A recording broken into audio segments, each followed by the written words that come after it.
नमस्कार, आप देख रहे हैं CWB हिंदी न्यूज।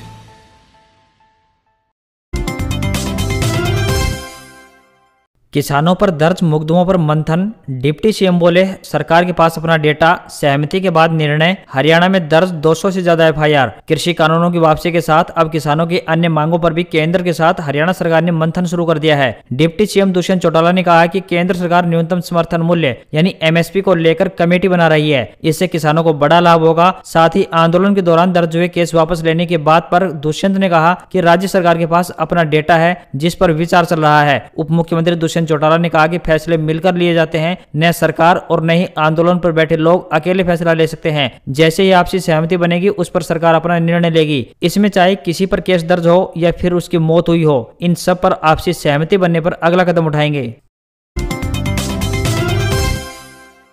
हरियाणा के सीएम भेजेंगे किसानों को निमंत्रण, दर्ज केस वापस लेने पर मनोहर लाल बोले दोनों पक्ष आमने सामने बैठेंगे तो चर्चा में समाधान निकलेगा। हरियाणा के मुख्यमंत्री मनोहर लाल ने किसानों को निमंत्रण भेजने का ऐलान किया है। हालांकि ये स्पष्ट नहीं किया है कि निमंत्रण कब भेजा जाएगा। सीएम मनोहर लाल ने कहा है कि जब दोनों पक्ष आमने सामने मिलकर बैठेंगे तो सभी मुद्दों पर चर्चा होगी और विमर्श से ही मामला निपटाया जाएगा। मुख्यमंत्री मनोहर लाल देर रात करनाल पहुंचे थे। रात को PWD रेस्ट हाउस में रुके थे। सुबह शहर के लोगों से मिले, उनकी समस्याओं को भी सुना। जाने से पहले पत्रकारों से बातचीत में किसानों पर सरकार का पक्ष रखा।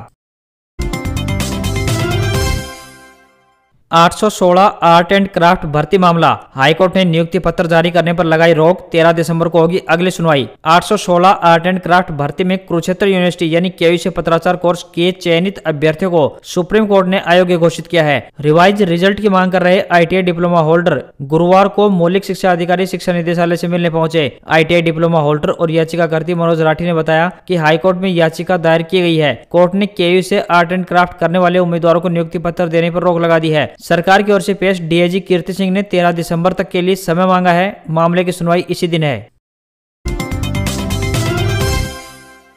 मास्क न पहनने वालों पर लगाम, फतेहाबाद में पुलिस ने काटे 23 के चालान। ओमिक्रॉन की आहट पर प्रशासन अलर्ट, तो वहीं सख्ती का भी संदेश। हरियाणा के फतेहाबाद में कोरोना के नए वेरिएंट यानी ओमिक्रॉन से बचाव को लेकर प्रशासन अलर्ट हो गया है। गुरुवार को पुलिस ने गृह मंत्री अनिल विज के निर्देशों के बाद जिले भर में अभियान चलाकर बिना मास्क के घूम रहे लोगों के चालान काटे। शाम तक 23 व्यक्तियों से 500 रुपए वसूले गए। फतेहाबाद शहर में भी पुलिस ने कोरोना को लेकर लापरवाही लोगों पर सख्ती बरतनी शुरू कर दी। सरकार की दिशा निर्देशानुसार मास्क लगाने के लिए लोगों को जागरूक किया जा रहा है। स्वास्थ्य एवं गृह मंत्री अनिल विज ने कोरोना के नए वेरिएंट ओमिक्रॉन को लेकर अधिकारियों के साथ बैठक की थी। उन्होंने सभी DC और SP को आदेश जारी किए हैं कि जिले में कोरोना को लेकर सख्ती बरती जाए। मौसम की जानकारी, देश पर चक्रवाती तूफान जवाद का खतरा, कई राज्यों में भारी बारिश की चेतावनी। हरियाणा दिल्ली में येलो अलर्ट जारी किया। भारत पर एक शक्तिशाली भीषण चक्रवाती तूफान जवाद का खतरा मंडरा रहा है। यह तूफान पहले अक्टूबर के महीने में बनने जा रहा था, लेकिन उस समय टल गया था। आने वाले समय में बंगाल की खाड़ी में एक और शक्तिशाली चक्रवातीय प्रणाली जवाद बनने जा रहा है। थोड़े से समय अंतराल में ताउते, यास, गुलाब, फिर शाहीन और अब चक्रवात जवाद बनने की संभावनाएं बन रही है। बंगाल की खाड़ी में लो प्रेशर एरिया जो बाद में deep depression low pressure area से एक शक्तिशाली चक्रवाती तूफान जवाद बनने की संभावनाएं बन रही हैं, जिसका लैंडफॉल उड़ीसा व आंध्र प्रदेश के तटीय इलाकों पर 3 दिसंबर को होने की संभावना है, जिससे हवाओं की गति 70 से 80 किलोमीटर प्रति घंटा की होने की संभावना व्यक्त की जा रही है। इसकी वजह से मौसम विभाग ने उड़ीसा, झारखंड, बिहार, पश्चिम बंगाल पर रेड व ऑरेंज अलर्ट जारी किया है। 5 व 6 दिसंबर को हरियाणा, NCR, दिल्ली, पंजाब, उत्तर प्रदेश, उत्तराखंड में बारिश की गतिविधियां देखी जा सकेंगी। पर्वतीय क्षेत्रों पर भारी हिमपात होगा। मैदानी भागों पर बारिश के साथ साथ कुछ क्षेत्रों में ओलावृष्टि की भी संभावना व्यक्त की जा रही है, जिससे तापमान में गिरावट आएगी और तेज हवा भी चलेंगी, जिसकी वजह से संपूर्ण इलाके में शीतलहर चलने की संभावनाएं बन रही है। मौसम विभाग ने पंजाब, हरियाणा, NCR, दिल्ली, हिमाचल प्रदेश पर 5 व 6 दिसंबर को येलो अलर्ट जारी कर दिया है। हरियाणा में जल्द शुरू होगी ग्रुप D की भर्ती। सरकार ने सभी विभागों से मांगा खाली पदों का ब्यौरा। प्रदेश में पूर्व सैनिकों के लिए आरक्षित पदों यानी ग्रुप D को भरने की तैयारी है। सरकार की ओर से सभी महकमों और बोर्ड निगमों को लिखित में भेजकर उनके विभाग में खाली पदों की डिमांड मांग ली गई है। खास बात यह है कि साल 2018 में हुई भर्ती के दौरान चयनित पूर्व सैनिकों ने ज्वाइन नहीं किया था, जिस कारण पद खाली रह गए थे। मुख्य सचिव ऑफिस की ओर से सभी प्रशासनिक सचिवों, विभागाध्यक्षों, बोर्ड निगमों के प्रबंध निदेशक और मुख्य प्रशासक आयुक्तों और उपायुक्तों को लिखित आदेश जारी किए गए हैं। पूर्व सैनिकों के लिए आरक्षित रिक्त पदों की जानकारी 5 दिसंबर तक सामान्य प्रशासन विभाग की मेल पर भेजनी होगी और 6 दिसंबर तक नोडल अधिकारी व्यक्तिगत रूप से भी सामान्य प्रशासन विभाग के प्रधान सचिव को जानकारी देंगे।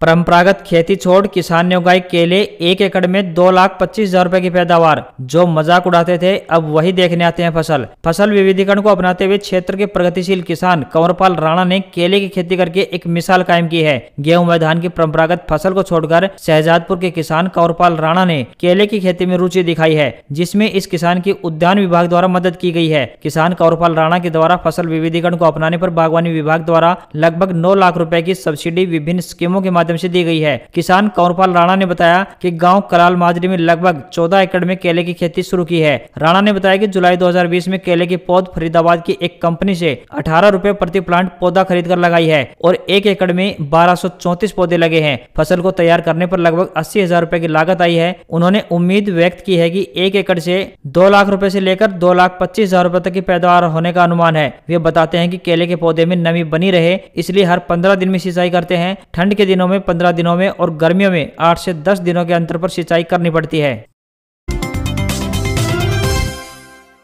हरियाणा में चौटाला शासन में चयनित HCS व HPS अफसरों की सेवाएं खत्म करेगी सरकार। आखिरकार कानूनी पचड़े में पड़ी 28 HCS अफसरों की नौकरी पर संकट के बादल गहरा गए हैं। सभी को मुख्य सचिव ऑफिस की ओर से कानूनी नोटिस दे दिए गए हैं। कानूनी नोटिस मिलने के साथ ही अधिकारियों की नींद हराम हो गई है। पहले से ही कानूनी विशेषज्ञों से राय ले चुके अधिकांश अफसरों को एक बार फिर अदालत का दरवाजा खटखटाने की तैयारी कर ली है। यहाँ पर उल्लेखनीय है कि साल 2004 में चयनित हुए और 2016 में नियुक्त हुए HCS अफसरों की नौकरी को लेकर उसी वक्त से सवाल उठने लगे थे। उस वक्त के चयनित और काफी देरी से ज्वाइनिंग के बाद भी अभी भी नौकरी पर संकट के बादल छटने का नाम नहीं ले रहे हैं। इनको हटाने के लिए राज्य सरकार की ओर से सहमति ही नहीं बल्कि अब तक कई दिनों से चल रही प्रक्रिया ने अंतिम रूप ले लिया है। सभी अफसरों को मुख्य सचिव कार्यालय की ओर से नोटिस मिलने के साथ ही अब लीगल राय लेकर आगे की रणनीति तैयार करने में जुट गए हैं। रेल यात्रियों के लिए राहत की खबर। जींद से कुरुक्षेत्र, पानीपत, रोहतक, सोनीपत के लिए चलेंगी यात्री गाड़ियां। पानीपत, कुरुक्षेत्र व सोनीपत के लिए दैनिक यात्रियों के लिए राहत भरी खबर है। रेलवे ने जींद से कुरुक्षेत्र, जींद, पानीपत, रोहतक व जींद से सोनीपत के लिए यात्री गाड़ी चलाने का निर्णय लिया है। 21 महीने बाद 5 दिसंबर से GPR व जींद कुरुक्षेत्र गाड़ियां चलेंगी, जबकि सोनीपत यात्री गाड़ी 6 दिसंबर से चलेगी। ऐसे में यह यात्रियों के लिए राहत भरी खबर है। यात्री लंबे समय से इन रूटों पर पैसेंजर ट्रेन चलाने की मांग कर रहे थे। यात्रियों की मांग को ध्यान में रखते हुए अभी इन रूटों पर केवल एक पैसेंजर ट्रेन चलाई जा रही है। उम्मीद है कि आगे आने वाले दिनों में पहले की तरह पर्याप्त संख्या में पैसेंजर ट्रेनों का परिचालन होगा, जिससे यात्रियों को और सुविधा मिलेगी।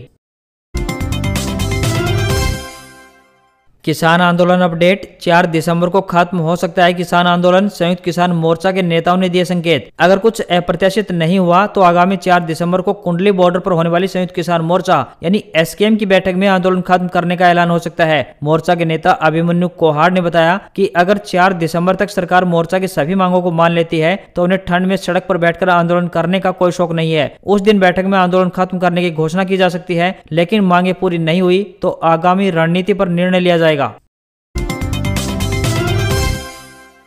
हरियाणा कांग्रेस के दिग्गजों में अब शक्ति प्रदर्शन की होड़ लग गई है। राज्य में दिखाएंगे अलग अलग ताकत। हरियाणा कांग्रेस में खींचतान खत्म होता नहीं दिखाई दे रहा है। एक और हरियाणा कांग्रेस विधानसभा का 17 दिसंबर को शुरू हो रहे शीतकालीन सत्र में भाजपा जसपा सरकार को घेरने की तैयारी कर रहा है, तो वहीं दूसरी तरफ राज्य के कांग्रेस नेता अलग अलग शक्ति प्रदर्शन करने की तैयारी में जुटे हुए हैं। कांग्रेस के नेता राज्य में अलग अलग अपनी ताकत दिखाएंगे। दरअसल इस बार हरियाणा विधानसभा का शीतकालीन सत्र इस बार गर्म रहने की संभावना है। कृषि कानूनों और भर्तियों में अनियमितताओं को लेकर हमलावर विपक्षी दलों ने जहां सरकार को घेरने की तैयारी कर रखी है, तो वहीं सत्ता पक्ष भी पलटवार की रणनीति बनाने में लगा हुआ है। मुख्यमंत्री कार्यालय के अधिकारी मौजूदा सरकार में हुई भर्तियों के अलावा पूर्व की सरकारों में लगी नौकरियों का डाटा भी तैयार कर रहे हैं। पूर्व सरकारों में रद्द भर्तियों का भी खाका बन रहा है ताकि विपक्ष को सदन में घेरा जा सके। भारत में ओमिक्रॉन की एंट्री हो चुकी है। तीसरी लहर की आशंका है। सीएम अशोक गहलोत खुद तीसरी लहर को लेकर चिंता जता चुके हैं। इन सब के बीच राजस्थान में भाजपा और कांग्रेस दोनों ही पार्टियां 2 बड़े राजनीतिक कार्यक्रमों में हजारों की भीड़ जुटाने की तैयारी कर रही हैं। 5 दिसंबर को भाजपा जनप्रतिनिधि सम्मेलन के नाम पर हजारों नेताओं कार्यकर्ताओं की भीड़ जुटा रही है। उसके ठीक 7 दिन बाद कांग्रेस एक बड़ी रैली करने जा रही है। इन दोनों में हजारों लोग मौजूद रहेंगे, लेकिन सरकार राजस्थान में कोरोना का ट्रेंड भूल गई है। प्रदेश में जब भी चुनाव की रैलियों में भीड़ जुटी है, तब कोरोना का बड़ा अटैक हुआ है। पिछले साल पंचायत व निगम चुनाव प्रचार में कोरोना भी खूब फैला था। इसमें प्रदेश के 4 विधायक, 1 पूर्व सांसद व 3 पूर्व मंत्रियों की कोरोना से मौत भी हुई। प्रदेश में हालात अब भी नहीं सुधरे हैं। नवंबर महीने में 365 मरीज सामने आ चुके हैं। पिछले महीने ही सरकार ने 100% क्षमता के साथ सभी स्कूल खोलने के आदेश दिए। ठीक इसके 2 सप्ताह बाद 24 से ज्यादा बच्चे संक्रमित मिले। ऐसे हालात में राजस्थान में सियासी ताकत दिखाने के लिए दोनों ही पार्टियां पूरा जोर लगा रही हैं। इनमें पड़ोसी राज्यों यूपी, एमपी, हरियाणा, पंजाब, गुजरात से बड़ी संख्या में लोग जयपुर आएंगे। यह तय है कि प्रदेश में एक बार फिर से कोरोना के केस जरूर बढ़ेंगे। ओमिक्रॉन पर सरकार की गाइडलाइन, कोरोना के सबसे खतरनाक वेरिएंट से डरे नहीं बल्कि अलर्ट रहें तथा मास्क जरूर पहनें। जिसका डर था आखिर वही हुआ। भारत में भी कोरोना के नए और ज्यादा संक्रामक वेरिएंट यानी ओमिक्रॉन की एंट्री हो गई है। केंद्र सरकार ने गुरुवार को बताया कि ओमिक्रॉन से संक्रमित 2 मरीज कर्नाटक में मिले हैं। इनमें एक विदेशी है जो नवंबर में भारत आया था। इसके साथ ही सरकार ने चेतावनी दी है कि ओमिक्रॉन डेल्टा से 5 गुना ज्यादा खतरनाक है, इसलिए सभी को जागरूक रहने की जरूरत है। हालांकि डरने की कोई बात नहीं है, बस अपनी जिम्मेदारी जरूर निभाएं और मास्क पहनना न भूलें। कोरोना से बचाव के लिए सभी जरूरी उपाय अपनाने होंगे। भारत में मिले दोनों मरीजों में अब तक कोई गंभीर लक्षण सामने नहीं आए हैं। दुनिया भर में भी ऐसे मरीजों के हल्के लक्षण ही दिखाई दे रहे हैं। बता दें कि WHO नए वेरिएंट की खासियत और असर पर स्टडी कर रहा है। आम आदमी पार्टी के संयोजक अरविंद केजरीवाल गुरुवार को पंजाब दौरे पर पठानकोट पहुंचे। यहां उन्होंने पहले तिरंगा यात्रा निकाली। केजरीवाल ने कहा कि इतने तिरंगे देख उन्हें अन्ना हजारे आंदोलन की याद आ गई। इसके बाद पंजाब में चौथी गारंटी में पंजाब में पैदा होने वाले हर बच्चे को मुफ्त शिक्षा का ऐलान कर दिया। इसके अलावा सभी टीचरों को पक्का करेंगे। इसके अलावा 5वीं गारंटी में सेना और पंजाब पुलिस के शहीद जवानों के परिवार को 1-1 करोड़ रुपए की सम्मान राशि की घोषणा कर दी। उन्होंने कहा कि दिल्ली में हम इसे लागू कर चुके हैं। केजरीवाल ने कहा कि जब दिल्ली में हमारी सरकार आई वहां भी स्कूलों की दीवारें टूटी हुई थी, टीचर ही नहीं थे। 5 साल में हमने काया पलट कर दिया। इस साल दिल्ली के सरकारी स्कूलों में 99.7% नतीजे आए हैं। अमीरों के 2.5 लाख बच्चों ने प्राइवेट से नाम कटवाकर सरकारी स्कूलों में दाखिला ले लिया है। इस साल सरकारी स्कूलों के 450 बच्चे IIT में गए। पंजाब कांग्रेस के प्रधान नवजोत सिंह सिद्धू को लेकर आम आदमी पार्टी संयोजक यानी आप के संयोजक अरविंद केजरीवाल ने एक बड़ा दावा किया। उन्होंने कहा कि नवजोत सिंह सिद्धू यानी आप में आना चाहते थे, हालांकि अब वे नहीं आएंगे, वे कांग्रेस में ही खुश हैं। उधर दूसरी तरफ केजरीवाल के इस बयान के बाद सिद्धू का पारा चढ़ गया। सिद्धू ने कादियां रैली में अरविंद केजरीवाल की ओर से पंजाब के अलग अलग वर्गों को दी जा रही गारंटी को भी झूठा करार दिया।